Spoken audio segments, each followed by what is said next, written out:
Hi everyone, I'm Rachel from Pam and we're here with the lovely Amera who has launched the amazing trainee handbook, and we're talking all things trainees, and we've come up with our favourite products for trainees so you don't waste money on things that you won't really use. Yeah, definitely like a starter kit, I think, of products that sometimes it can be really overwhelming when you come into a shop like Pam where there's rows and rows and rows of products and you think you need to get everything when actually there's probably key products that you need that will be great to kind of get you going and at least start it off for the first, I would say, year or so, or you know, at least your first job, and we're going to go through them. This is going sort of off the basis that you've already got a good nice range of brushes and cotton buds and all of those tissues and all of those essentials, but we're hoping this helps you buy smart instead of buy excess, but you're really focusing.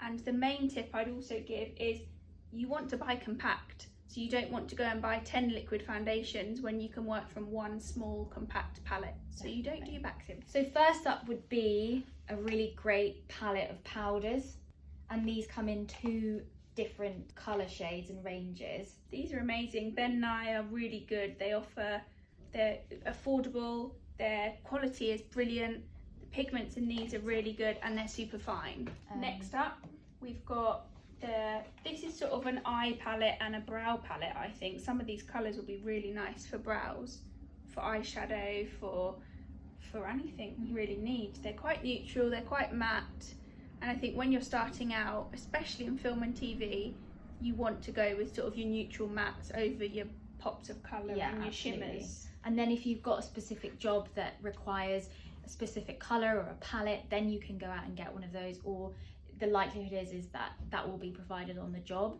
But it's just for your own kit, it's great to have sort of a really universal palette that you're able to do lots with it. And finally, on sort of our powder front, we've got this really lovely cheek and blush palette. Covers period colours, it's just beautiful. You're very well covered with those 4 palettes for powders. And next, these were probably a bit more of my addition, I'd say. You can go and you can buy loads of liquid foundations, but when you come out you will notice most people in the industry use maquillage. Now they come in a huge grand palette, which is a lot of money, but when you're starting out it's too much to spend. This is exactly the same thing, but in slim, compact, beautiful thin palette form. I definitely bought all of these when I was first starting out as a trainee, and they sort of just sit in my set bag. I don't tend to take them out of my bag because I know that if they're in my set bag, I'm sort of covered for every eventuality. They're concealers, they're foundations, they really thin down lovely to a nice foundation wash. So you're really, really covered with all of those, I would say. And then another sort of throw in, just so you've got it and it's really compact and in your set bag and light, is just the classic lip palette. Again, covers so many bases. So up next are your alcohol palettes. We've chosen 3 palettes that we think will cover pretty much everything that you need to do on set, during the call, and it's hard, there's so many. There's so many. If you come into Pam, you'll be able to see there's just rows and rows and rows of so many different types of palettes. So these 3 we think are pretty good at covering pretty much everything. They're expensive, but they last you a long time, they go a long way, and don't forget as well, you can mix these colours. So if your colour isn't quite right, you can mix it. This palette was designed, it's a Pam palette, but it was designed so you can make any skin tone and do anything from all these colours. We've also picked our favourite colours from all the hair palettes, so they're in 1 palette as opposed to 4. And I think that's what's the really great thing about like Pam specifically, is that there might be 4 or 5 palettes and you like one colour, and they've kind of taken those 1 colours from the best of and the most used, and they've put them in 1 palette. And these ones are really great because they're the smaller ones, pop in your set bag, and also to be using so you're not having to buy the bigger ones that maybe you would use if you're, you know, moving up to junior, or you've got a specific job that you're going to be using a very specific palette a lot of the time. But the best selling palette, I would say, still is the Cheryl Mitchell.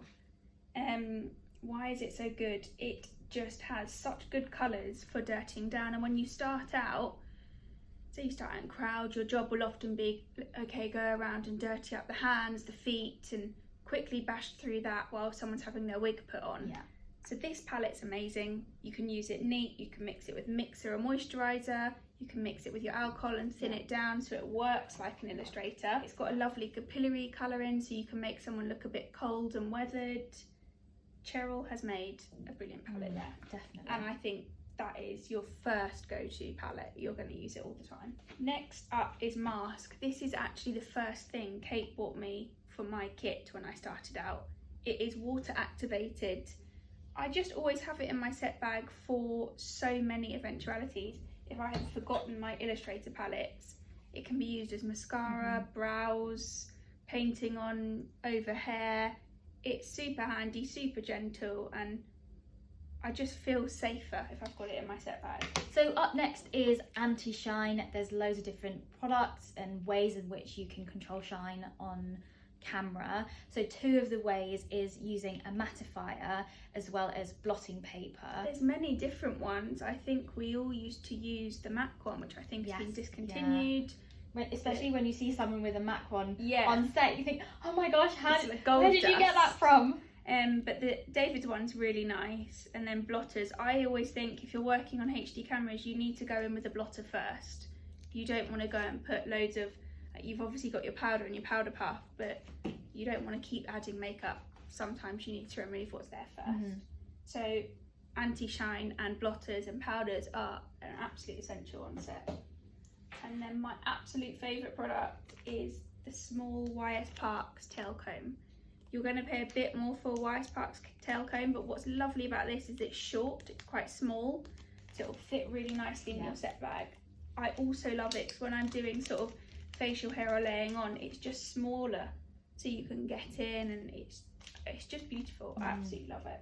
But a tail comb, not necessarily this one, is absolutely key. Absolutely. We threw these in as well because I'd say micellar water, whatever brand you like, they're all fairly universal, aren't they? I would say is kind of essential on set, or just in your bag, taking makeup off, cleaning mistakes.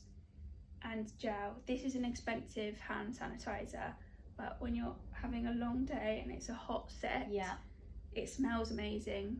It's just lovely. It's such a treat. It just seems to be the hand sanitizer that even a lot of actors prefer. So they will come and ask, you know, do you have any gel, rather than just do you have any hand sanitizer. So it's a good idea to have one of these sort of in your set bag. And then you can also get the refills as well. So, and on jobs they'll often top it up for you. And then finally we threw in 2 glues, because we feel if you've got these 2 glues you're covered for most things. So you've got a spirit gum which sticks down lace, and then you've got your Proté cream which you use for so much, prosthetics, pretty facial hair, everything. If you need to stick a piercing on, it's just those 2 glues will sort of get you out of most. I guess also the cream is probably a little bit more universal. You know, to have in a set bag, able to. If you open that and you're holding it, you don't need to worry about sort of pouring it on your actor's costume. Especially when you're concentrating and you don't know what your other hand is doing. Sort of you're like, oh god, oh no.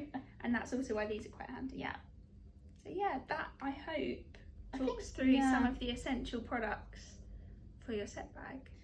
Let us know in the comments down below if there's anything else that you guys think that we've missed, or that we can add into the comments for other trainees to have a look at and add to their kits. But I hope you found this video useful, as well as the trainee handbook, which will be out in January.